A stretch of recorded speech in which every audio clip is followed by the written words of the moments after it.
Salut à tous, ici Damien et bienvenue pour le premier épisode du podcast College Football de The Free Agent. Pour ce premier épisode et donc le début d'une nouvelle série de podcasts sur notre site, j'invite le spécialiste College Football de The Free Agent, Lucas. Salut Lucas. Salut Lucas, salut tout le monde, je suis très content de faire ce podcast avec toi. Moi aussi Lucas, je suis très content de lancer cette nouvelle aventure sur The Free Agent.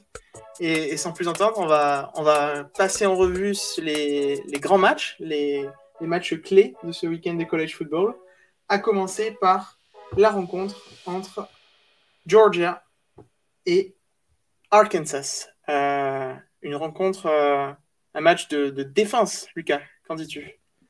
C'est ça, un match de défense, un match entre deux équipes du top 10, donc Georgia classé 2e et Arkansas classé 8e. Au début de saison, on n'avait pas vraiment surligné cette affiche sur notre calendrier. On n'attendait surtout pas une équipe d'Arkansas à ce niveau-là, qui ont affiché un très bon niveau depuis le début de la saison, avec deux victoires très convaincantes face à Texas et à Texas A&M. Donc c'est une rencontre qui peut surprendre au nom, parce que Arkansas, c'est un programme qui a peut-être pas l'habitude d'être aussi haut dans le top 25. Mais ils sont classés 8e, mais c'est quand même une équipe avec pas mal de défauts et qui n'est pas du tout parfaite. Après, dans le style de jeu qu'elle propose et dans la manière dont elle mène ses matchs, c'est très bon et ils gèrent très bien leur sujet. Et c'est ce qui les aura permis aussi de gagner deux matchs très importants. C'est une équipe en attaque qui court vraiment très bien avec le ballon et qui gagne et gère ses matchs, gère son chrono grâce à ça. Il y a une petite touche aussi de big play qu'ils sont capables de faire avec des receveurs talentueux et un quarterback qui est intriguant et qu'il va falloir surveiller pour la suite. Mais sûrement la plus grosse satisfaction, on va y venir et tu l'as un petit peu annoncé, c'est défensivement. Arkansas, c'est une défense qui est très physique, qui est capable de créer des turnovers et qui joue avec beaucoup de cœur, beaucoup d'envie et qui s'arrache sur chaque jeu. Et c'est vraiment intéressant de regarder cette défense d'Arkansas évoluer. Donc voilà, c'est une escouade qui semble toujours être en pleine possession de ses moyens et en contrôle sur le match et sur ses adversaires. Pour faire un match, il y a deux équipes et en face, il y a une très grosse équipe des Bulldogs qui a peut-être, je sais pas ce que tu penses, mais qui a peut-être la meilleure équipe, la meilleure défense du pays, en tout cas. Oui, je suis d'accord, 100%. C'est une défense qui est vraiment redoutable et qui a infligé, qui a laissé Clemson marquer que 3 points en week 1 et qui avait vraiment donné le ton d'entrée de jeu. Et depuis 4 matchs, donc sur 4 matchs, pardon, ils ont encaissé que 23 points. Donc c'est vraiment une performance à souligner. 3 contre Clemson, 14 contre South Carolina, 0 contre la pauvre équipe de Vanderbilt qui malheureusement peine à afficher du positif depuis un petit moment déjà, et seulement 6 points face à UAB. Attention tout de même à pas réduire les performances de Georgia à sa défense, parce qu'ils ont une attaque qui est suffisamment armée pour infliger beaucoup de problèmes à ses adversaires et qui est menée par une très grosse ligne offensive. Ouais, c'est clair, cette équipe de Georgia, elle est vraiment très complète. Bon, pour le coup, on s'en doutait un peu, c'est quand même une équipe qu'on attendait. Peut-être pas à ce niveau-là, on l'attendait au tournant en fait cette année. On se dit, est-ce que c'est pas la bonne année pour Georgia avec JT Daniels qui peut les porter, et cette défense qui est étouffante et qui va être très intéressante à jouer. C'est vrai que Arkansas a été vraiment très surprenant, donc avec cette victoire contre Texas qui a un petit peu tout lancé, et puis après contre l'autre Texas, ou peut-être que Texas A&M, il dirait que c'est Longhorns l'autre Texas. On verra dans quelques années quand ils seront tous les deux en SEC, qui leur a permis vraiment de monter dans le classement national et de voir tout simplement ces forces-là. Maintenant, la question que je te pose, Lucas, tu as dit qu'il ne fallait pas réduire Georgia à sa défense. Est-ce que tu crois que les performances d'Arkansas jusque-là sont assez révélatrices de la capacité qu'ils auront justement à essayer de stopper cette attaque de Georgia qui est bien meilleure que ce qu'ils ont affronté en niveau attaque jusque-là. Ça va être compliqué pour Arkansas. Alors, moi, la vraie performance qui m'a surpris, c'est face à Texas A&M. Parce que Texas, voilà, il y a un nouveau coordinateur, un nouveau coach, pardon, qui est arrivé en place. Donc, ça met un petit peu de temps, forcément, à s'ajuster. Donc, j'enlève rien à Arkansas. Cette victoire est très belle. Mais après, moi, je pense quand même qu'entre la défense d'Arkansas et l'attaque de Georgia, il y a quand même un fossé qui est vraiment grand et même grand entre Georgia et les deux Texas. Donc, ça va être encore un match différent et j'aimerais voir Arkansas sortir gagnant. Ça serait beau pour le programme, ça serait beau pour le college football, mais pour moi, le fossé est un petit peu trop grand cette semaine. Ouais, et puis de toute façon, même s'ils perdent contre Georgia, à moins que ce soit vraiment une grosse défaite, je pense que ça n'enlèvera rien du tout à leurs accomplissements depuis le début de la saison. Ils perdront pas trop non plus de place dans le top 25, je pense. Je pense pas. Voilà, ce sera une défaite contre le numéro 2. Et puis, ils sont SEC, donc ils affrontent des gros adversaires presque tous les week-ends. Et ils auront quand même encore la possibilité de redorer un peu leur image en cas de défaite. Et pour moi, faut continuer à garder un œil sur Arkansas et ils peuvent faire de très belles choses cette année. Oui, c'est clair. J'ai une dernière question pour toi pour ce match-là. Est-ce que tu crois que ce sera le week-end où Georgia va dépasser Alabama et prendre la première place? Ça va être compliqué parce que pour enlever Georgia du top 1, faut une défaite. On va sûrement revenir sur le match d'Alabama un peu plus tard, mais Georgia est numéro 2, mais a tout pour être un numéro 1 et détrôner Alabama, c'est une tâche qui est vraiment difficile. Oui, c'est clair. En tout cas, j'espère qu'on vous a donné envie de regarder ce match entre Georgia et Arkansas. Si vous voulez regarder ce match, il y a une solution majeure avec notre partenaire ESPN via l'ESPN Player. Et en vous abonnant à l'ESPN Player avec le lien qu'on va vous mettre dans la description du podcast, vous aurez 40% de réduction en suivant ce lien. Et donc, vous pourrez suivre quasiment tous les matchs du college football, tout le college football, la MLB avec 10 matchs par semaine, des programmes spéciaux et puis tout le contenu presque sans fin, on pourrait le dire, qu'a à offrir la chaîne ESPN.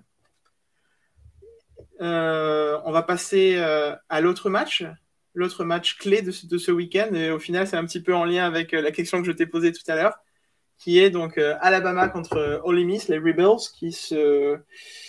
qui pourrait être un piège pour Bama. Qu'en dis-tu? C'est toujours compliqué hein, pour Alabama d'affronter Ole Miss. On l'a vu encore une fois l'année dernière, une défaite lourde sur le score, mais où vraiment Ole Miss avait fait vraiment bonne impression.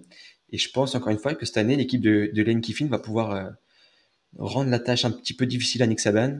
Ils ont les armes offensivement, ils ont une attaque pardon, qui, qui a les moyens et en pleine possession de ses moyens menée par le quarterback Matt Corral. Juste pour le petit point statistique, en 2020, donc face au match, enfin l'équipe de Ole Miss face à Alabama, c'était 647 yards au total, donc c'est vraiment énorme. Dans une défaite 63-48. Donc cette équipe avait infligé 48 points à la grosse équipe d'Alabama en 2020. En 2021, on semble se rediriger vers ces mêmes bases avec 52 points, 53 même en moyenne par match, 635 yards, pardon, excusez-moi, de yards en moyenne au total par match. Donc c'est vraiment une attaque qui est impressionnante et qui a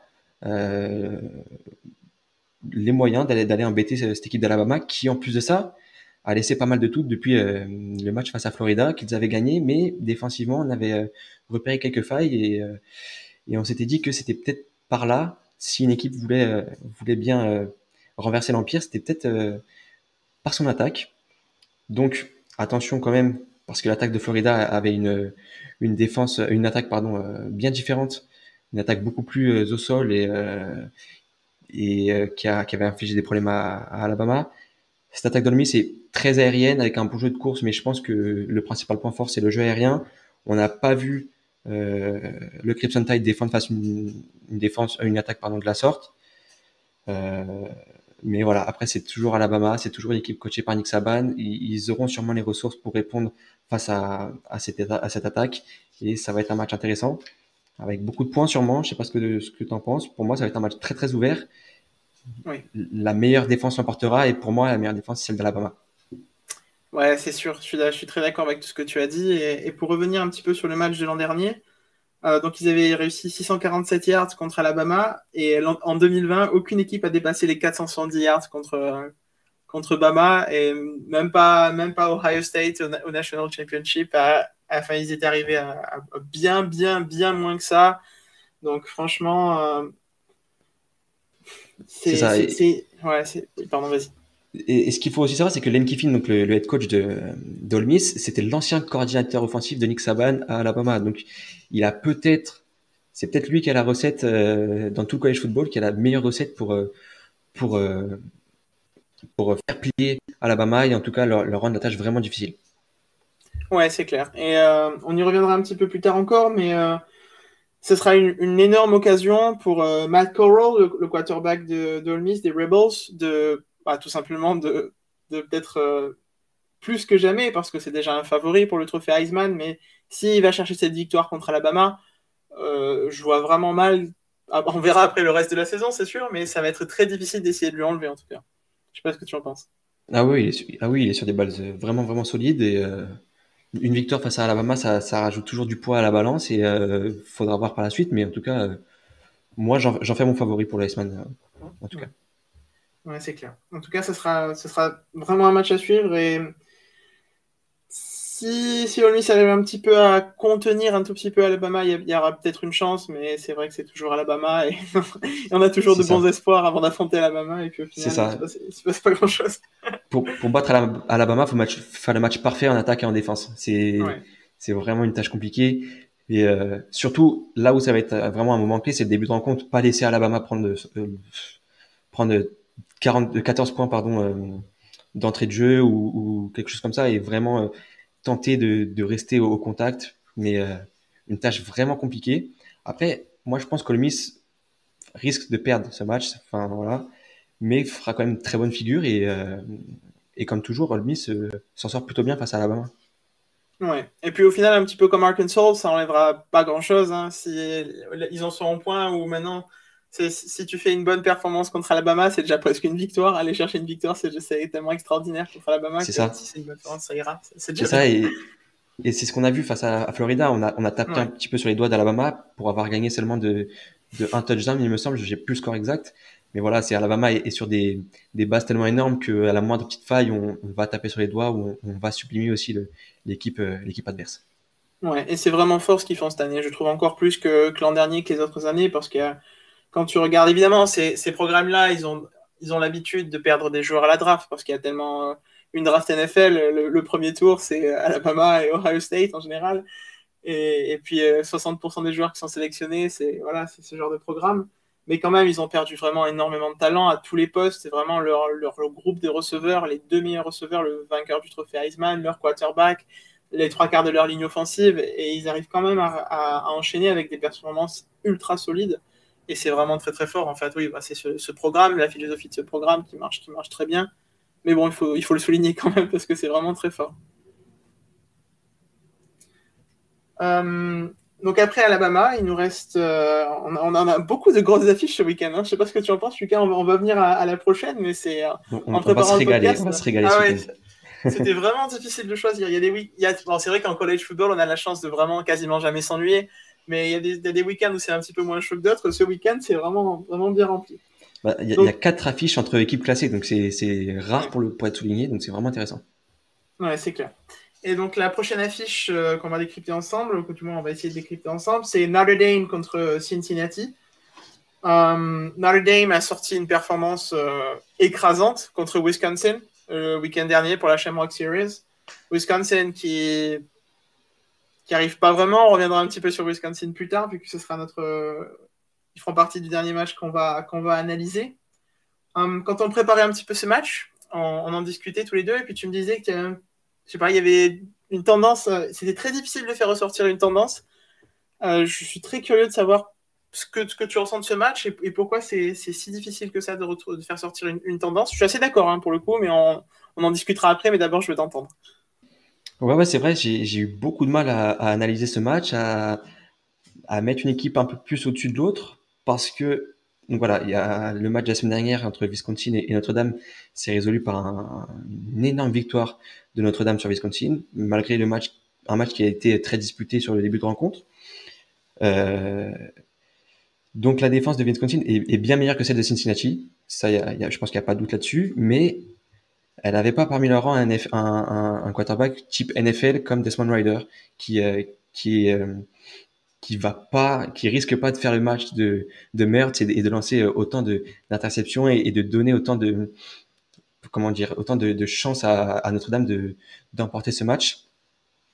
Donc pour moi, Notre-Dame va devoir faire un gros match en attaque et c'est peut-être pas son point fort cette année et notamment à cause de cette ligne offensive qui est très talentueuse. Ça, on le sait, c'est un programme qui, euh, qui travaille très bien avec sa ligne offensive, qui sort beaucoup de joueurs sur la ligne, mais voilà, c'est une équipe qui est une ligne pardon qui est beaucoup de potentiel, peut-être un petit peu sans expérience et qui va progresser au fil des années. Donc c'est un point faible qui limite cette attaque. Donc forcément après ça facilite pas le jeu de course qui est un petit peu moins présent cette année et ça aide pas non plus le quarterback à progresser et à travailler sereinement avec ses receveurs. Mais de l'autre côté, Cincinnati, le principal point faible de cette défense, c'est cette ligne défensive. Donc c'est vraiment un match particulier où deux faiblesses, on va dire, vont s'affronter face à face. Et c'est à celui qui va faire le meilleur match sur cet aspect-là qui risque de prendre une sérieuse option sur la partie.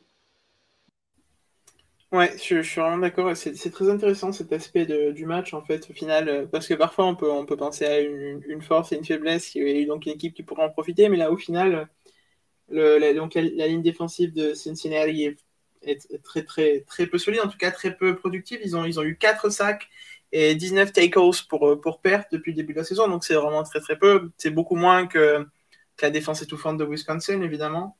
Mais ils ont eu 6 interceptions pour leurs deux derniers matchs, donc ça promet aussi peut-être un secondary un peu plus vif et qui pourrait rapidement faire perdre pied à Notre Dame, parce que le week-end dernier, comme tu l'as dit, le début de match était très serré. Enfin voilà, après voilà, si Wisconsin n'était pas complètement passé à côté, enfin si Graham Mertz n'était vraiment pas passé à côté comme pour la suite du match, comme ça a été le cas, c'est pas dit que Notre Dame aurait gagné le match, disons, sans toutes ces erreurs de Wisconsin. Après, évidemment, les erreurs font partie du jeu, mais quand même, c'était de grosses erreurs et c'était très décevant de la part de Wisconsin. Voilà, avec Desmond Ridder, ce sera autre chose, évidemment. Et pour en revenir sur le trophée Heisman, on est obligé d'y penser, puisque ce week-end, on a deux gros matchs pour deux concurrents directs, pour les deux quarterbacks. On a parlé de Matt Corral, mais du coup, Desmond Ridder aussi, c'est un concurrent très, très sérieux, très solide pour le trophée Heisman, avec une victoire, une très bonne performance contre Notre Dame, qui est, voilà, c'est un programme clé, c'est vraiment probablement un des programmes les plus connus, les plus respectés du pays pour de très nombreuses raisons. Voilà, une victoire contre Notre Dame, ça solidifierait très, très solide, ça solidifierait son cas pour le Heisman. Je sais pas ce que tu en penses. Ouais, tout à fait, ça serait vraiment prestigieux.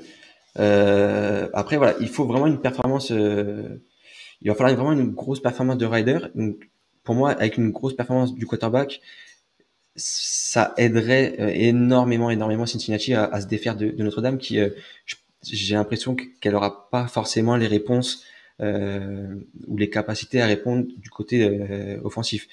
Donc, l'un ira avec l'autre. Une grosse performance de Ryder lui fera grimper sa cote pour le Iceman, mais pour l'équipe, ça donnera une sérieuse option aussi pour les playoffs et ça fera peut-être l'outsider, je sais pas ce que tu en penses, Ouais. d'éventuels playoffs en fin de saison. Ouais, je suis carrément d'accord, hein. C'est vrai que déjà l'an dernier, on voyait Cincinnati comme un outsider pour les playoffs. On serait dit, vraiment, c'est avec ce genre d'équipe, on se disait, oh là là, s'il y avait plus d'équipes dans les playoffs, bah, ça serait pour Cincinnati, évidemment, parce qu'ils avaient fait une très bonne saison, hein, cette année. Enfin, globalement confirme. Malgré le mauvais départ contre Georgia, mais bon, on peut pas vraiment le reprocher au vu du niveau de Georgia. Mais oui, clairement, je suis à 100% d'accord avec toi pour les playoffs pour Cincinnati. Et oui, l'année dernière, c'est peut-être même eux aussi qui avaient relancé ce débat, cet éternel débat Mm-hmm. du format de college playoff à 12 ou 8 équipes. Donc ça se négocie encore, c'est en train de se. Enfin, je sais pas si du côté des bureaux de la NCAA ça y travaille, mais en tout cas, ouais, c'est vraiment Cincinnati l'année dernière qui avait ramené ce débat sur la table encore une fois. Oui, c'est clair. On va filer du côté de la Big Ten pour le dernier match. Il y a pas mal d'affiches très intéressantes dans la Big Ten ce week-end. On a Maryland qui a vaincu encore, qui va affronter Iowa. Ohio State qui lance sa saison dans la Big Ten contre Rutgers, qui a fait une belle performance la semaine dernière contre Michigan. Mais on va aller du côté de Wisconsin et du jump around, du beau week-end de college football à Wisconsin, puisque les Badgers reçoivent les Michigan Wolverines pour un gros match de Big Ten. Un match où, du coup, les Wolverines qui font un début de saison canon, incroyable, surprenant, qui font très peur avec une bonne défense et surtout un jeu de course monumental. Est-ce que tu penses que Michigan va définitivement enterrer un de ses concurrents, parce qu'il y a un autre concurrent qui viendra un petit peu plus tard, mais on aura l'occasion d'en parler en long, en large, en travers. Un de ses gros concurrents, et en tout cas de taper du poing sur la table dans la Big Ten en disant d'accord, maintenant il faut respecter Michigan parce qu'on fait un gros retour. C'est ça, c'est cette victoire, ça augmentera la cote de Michigan, ça les mettra peut-être sur un piédestal dans cette Big Ten et comme tu dis, ils taperont vraiment du poing sur la table. Et de l'autre côté, Wisconsin qui sombrera malheureusement un petit peu avec voilà, ils seront à 1-3 il me semble en cas de défaite. Ouais. Voilà, et Michigan, ils m'ont vraiment surpris. Je pense qu'ils ont totalement abandonné l'idée de comment dire d'avoir un quarterback qui passe, un quarterback entre guillemets traditionnel. Voilà, ils ont complètement abandonné l'idée de ça. Ils vont jouer à la course et voilà, euh, ils, ils sont c'est un rouleau compresseur et j'ai pas les stats sous les yeux, mais je crois que c'est plus de 350 yards en moyenne par match à la course. Donc c'est exceptionnel. Bon, ils ont pas joué contre des grosses Ouais. équipes. Ça peut peut-être nuancer aussi leur début de saison, mais en tout cas, cette victoire vient au moment où il va falloir vraiment montrer que voilà, Michigan est une grosse fac. Michigan est un nom qui règne aussi sur la Big Ten depuis de nombreuses années.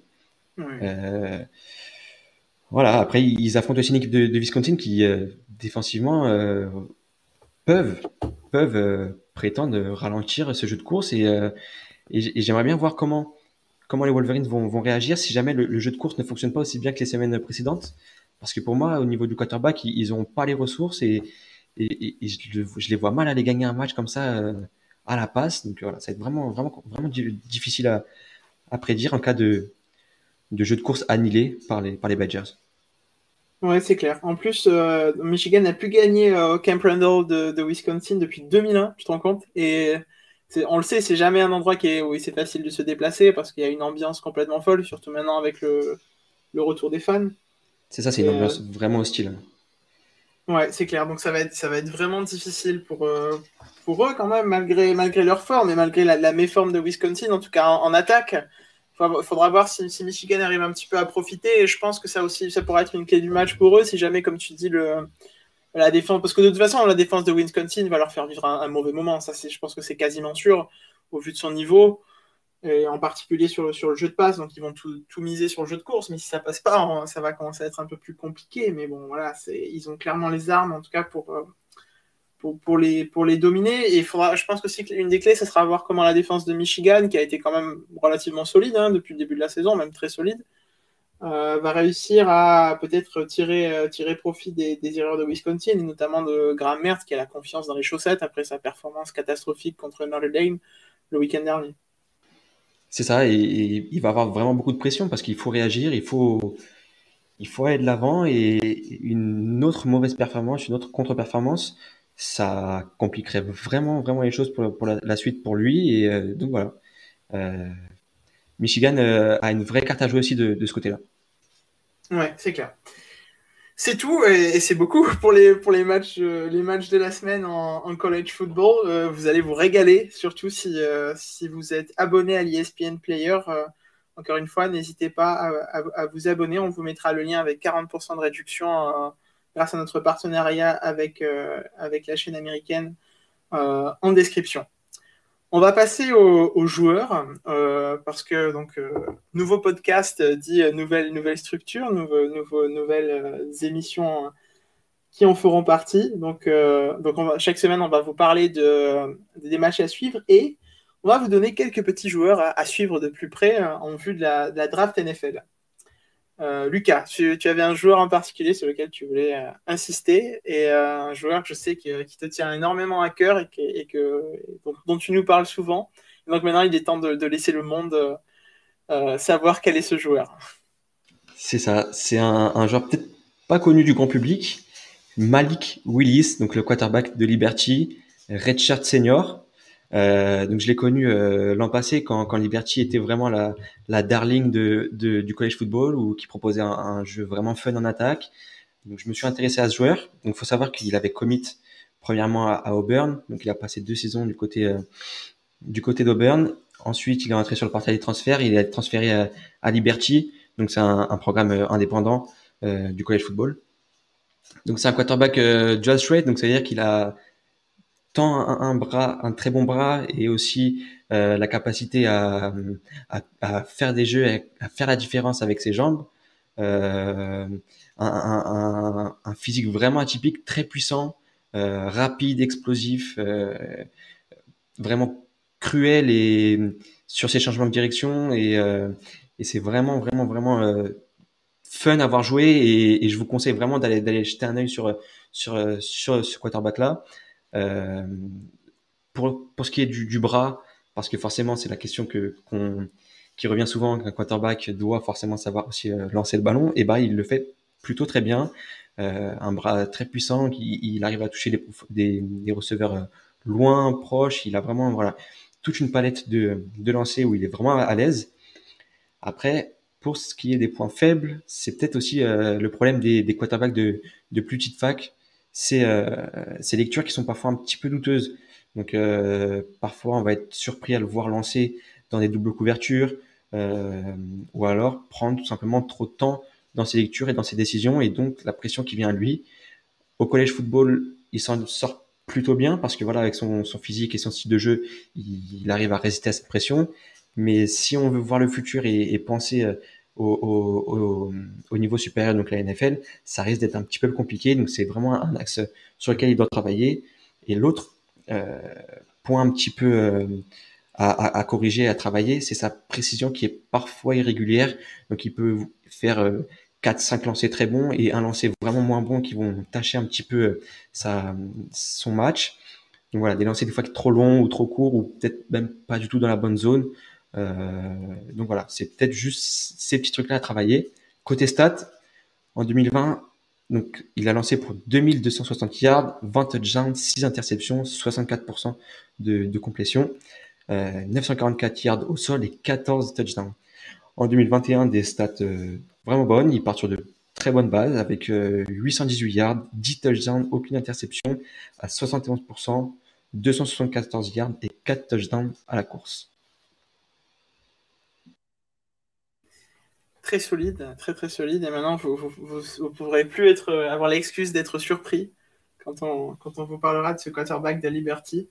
Je suis très content que tu aies pu expliquer tout ça, partager tout ça, parce que moi, j'avoue que c'est pas forcément un quarterback qui m'avait pas tapé dans l'œil, pas dans le sens où je n'y m'intéressais pas, mais c'est juste que j'avais pas fait la recherche le concernant, et à force que tu nous en parles, que tu nous dises de le regarder, j'ai beaucoup apprécié ses performances, et maintenant je le suis de plus près, donc j'espère que nos auditeurs feront la même chose, et j'en suis sûr qu'ils feront la même chose, parce que Lucas donne de très bons conseils. L'autre joueur qu'il faudra suivre ce week-end, on a un petit peu parlé dans notre preview, mais on va en parler un petit peu plus en profondeur. C'est donc le quarterback des Rebels d'Ole Miss, Matt Corral.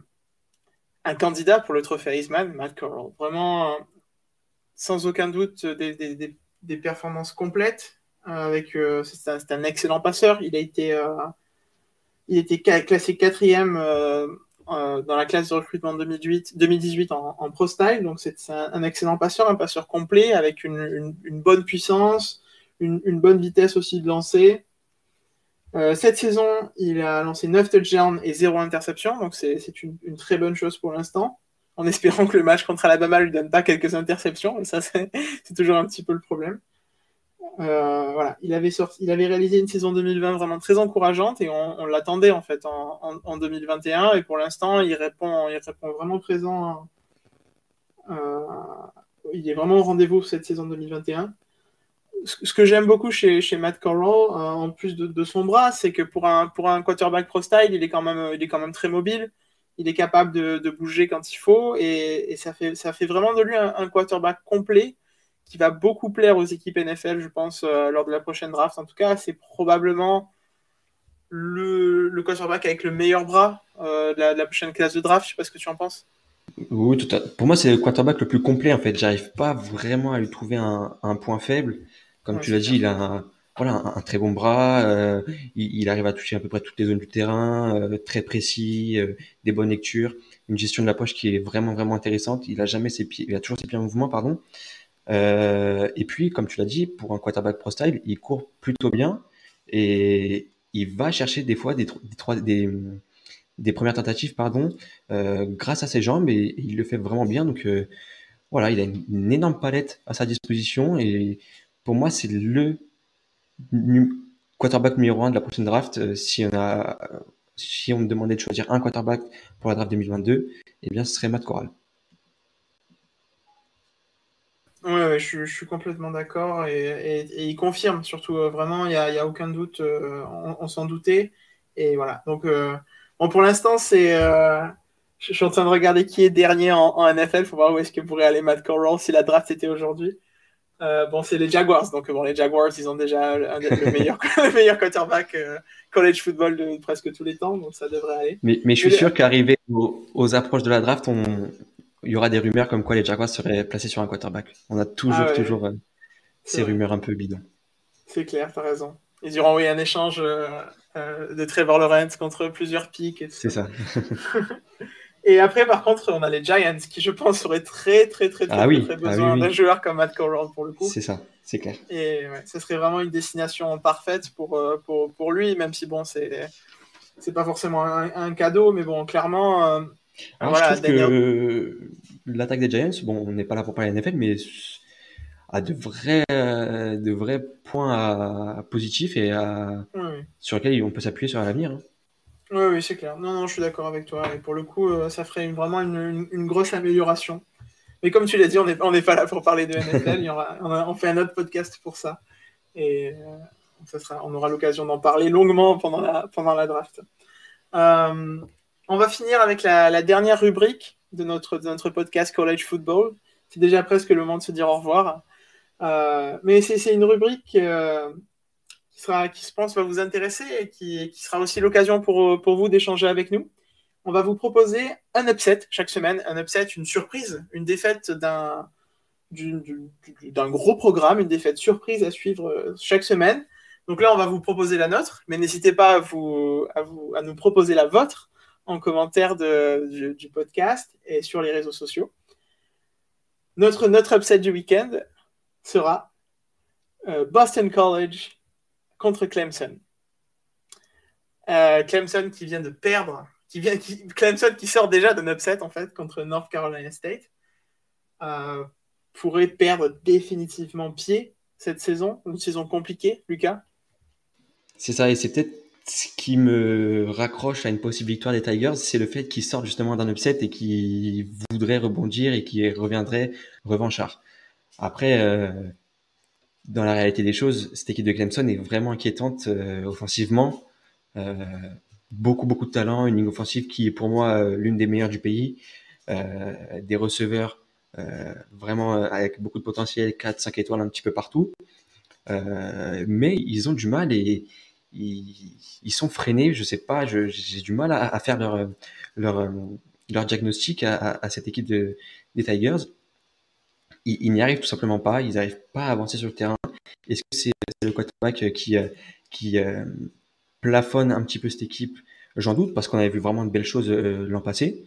Euh, Est-ce que la paire de Travis Etienne, qui est peut-être un petit peu sous-estimée, parce que je pense qu'il avait un énorme rôle dans cette attaque des Tigers, et je pense que à chaque fois où c'était un petit peu compliqué, on se tournait vers lui et il arrivait à sortir les Tigers de situations compliquées. Donc voilà, est-ce que les Tigers devront trouver quelqu'un, un go-to guy, ou vraiment, voilà, se tourner vers cette personne-là pour porter l'attaque?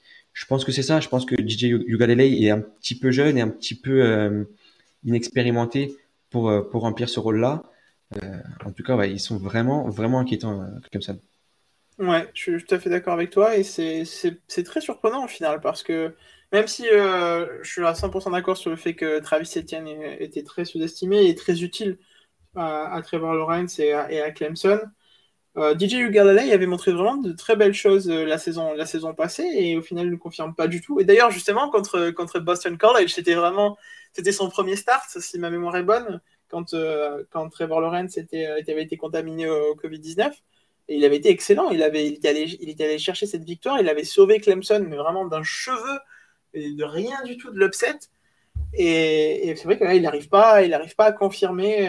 Il n'arrive pas à confirmer. Et bon, c'est sûr il a plus le backfield qu'il avait l'an dernier, hein, ça c'est clair. Hein. Il est souvent, d'ailleurs, contre North Carolina State, c'est lui le leader en termes de yards à la course. Donc voilà, c'est un peu inquiétant pour Clemson. Ouais, c'est ça. Il a une air. Je me demande si Boston College n'avait pas pris 3 possessions d'avance. Je crois qu'il y avait un truc comme 28 quelque chose, il me semble. J'ai plus de souvenir exact. Mais c'est aussi pour ça qu'on le met dans l'upset, c'est que Boston avait vraiment, vraiment bien répondu l'an passé et que cette équipe est vraiment capable de poser des problèmes à Clemson. Ils sortent d'une victoire face à Missouri en overtime et ils sont à 4-0 et voilà. Donc c'est une équipe qui a les ressources, qui a une très très bonne ligne offensive, qu'il va falloir avoir une bonne ligne offensive aussi parce que la défense de Clemson, malgré beaucoup d'absence, il y a 2 defensive tackles qui sont blessés sur ce match. C'est vraiment un gros client, cette ligne défensive de Clemson. Et il va falloir aussi gagner ce duel-là pour mettre son équipe dans les meilleures dispositions. En tout cas, Boston, pour moi, part avec autant de chances que Clemson de remporter ce match. Euh, Ça va être intéressant à suivre. Ça va être vraiment intéressant à suivre. Ouais, c'est clair. En plus, l'an dernier, ils n'étaient pas passés loin et je pense que c'était très, très, très, très, très frustrant pour eux. Et ils ont envie d'aller réussir ce qu'ils ont raté l'an dernier. Euh, avant de se quitter, peut-être parce qu'en fait, je veux pas arrêter de discuter de college football avec toi, Lucas, et je veux pas quitter nos auditeurs de suite. Je regardais un petit peu le calendrier et je me disais que peut-être une équipe qui pourrait nous surprendre, c'est Maryland contre Iowa, Maryland qui est invaincu aussi. Et bon, Iowa était vraiment très très solide depuis le début de saison, mais j'aime beaucoup ce que produit le programme les Terrapins de Maryland depuis quelques saisons maintenant. Et je les verrais bien surprendre le college football avec une victoire. Bon, c'est pas gagné parce que là, il y a une grosse défense C'est ça. chez les Hawkeyes, mais ce sera peut-être, je pense, un truc à regarder. C'est ça, c'est un match qui peut mettre vraiment en valeur ce programme. La défense d'Iowa, après, c'est vraiment une grosse, grosse défense. Donc, Tolia Tagovailoa va devoir faire un énorme match, un match presque sans faute, s'il veut mener les siens à la victoire. En tout cas, ça mettra, et je pense que ce match-là va sublimer vraiment ce programme qui travaille vraiment bien depuis quelques années. Une bonne prestation face à Iowa, classé 5e du pays, si je dis pas de bêtises, ça Mhm. fera forcément que du bien pour ce programme. Ouais, c'est clair.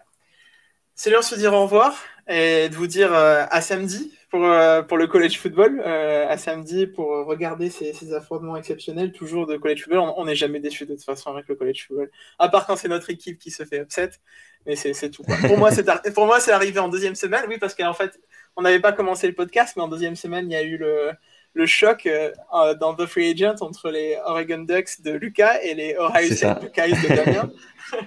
Et donc voilà, Damien était très déçu. Et moi, j'étais très content. Voilà, il m'a fallu 2 jours pour m'en remettre, même si j'aime beaucoup Oregon. Et c'était un très beau campus, un très beau programme, mais quand même, ça c'était difficile de s'en remettre. On va se dire au revoir, on va se dire à bientôt surtout. Et donc n'oubliez pas que vous pourrez suivre, alors vous aurez le choix pour suivre les rencontres de college football pour une fois en français, en tout cas sur les chaînes françaises ce week-end, puisque beIN Sport nous a fait l'incroyable surprise ce matin en annonçant qu'il y aurait donc 2 matchs qui seraient disponibles ce week-end qui vont commencer à diffuser la NCAA. Donc vous pourrez retrouver Georgia contre Arkansas à 18h sur beIN Sport Max 6. Et un petit peu plus tard pour les couches tard, mais bon, quand on regarde le college football et les sports US, ça nous fait pas peur. Indiana contre Penn State. Penn State, on n'en a pas parlé, je pense qu'on en aura l'occasion d'en parler, qui fait un gros début de saison et un gros retour. Ce sera pour la semaine prochaine, Penn State. Ils ont un gros match à venir à 1h30 sur beIN Sport Max 4. Et aussi, n'oubliez pas, pour toutes les autres rencontres de college football, vous pouvez vous abonner à l'ESPN Player grâce à notre partenaire ESPN. Et si vous suivez le lien qu'on va vous mettre dans la description, vous avez 40% de réduction sur l'abonnement annuel. C'est tout. Merci Lucas. Merci à toi Damien. Et merci à tous de nous avoir écoutés. Je vous invite à nous suivre sur les réseaux sociaux, nous suivre donc The Free Agent un petit peu partout, même nous suivre nos comptes perso pour échanger, ce sera toujours avec plaisir. C'est sûr. Voilà, Damien Viotolo et Lucas De Carvalho sur Twitter. Et on aura grand plaisir à échanger avec vous sur le college football et même sur le sport en général. Voilà, donc n'hésitez pas à interagir avec nous samedi. Et puis à très vite, à bientôt pour un nouveau podcast College Football sur The Free Agent.